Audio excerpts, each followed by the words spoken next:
మరి మిగతా పైసలు ఎవరు తెచ్చియాలి? అన్నమో రామచంద్ర అని చెప్పి అప్పు చేయాలి, లేకపోతే ఏమన్నా ఉంటే ఇక అమ్ముకోవాలి. గట్లున్నది పరిస్థితి. దీనికి కారణం ఎవరు? మరి వెనకటికి ఎట్లుండేది? ఇట్లా తోపంటి నడుచుకుంటూ పోతుంటే చింతకాయ చెట్టుకు చింతకాయలు అవి ఇవి తెచ్చుకొని ఎట్లనో అట్లా మరి పూట ఎల్ల తీస్తుంటే అట్లుండేది పరిస్థితి.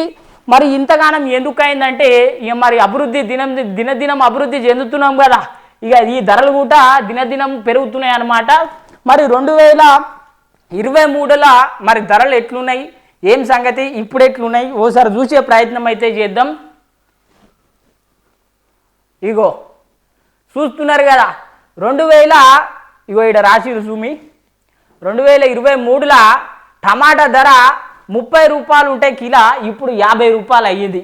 అది ఒక్కొక్కసారి మరి ఎట్లా పెరుగుతుంది? బీపీ పెరిగినట్టే ఆడిపోతుంది. ఇక మళ్ళీ బీపీ ఏకదం డౌన్ అయినట్టు మళ్ళీ కిందికి వస్తుంది. ఇక 30 రూపాయలు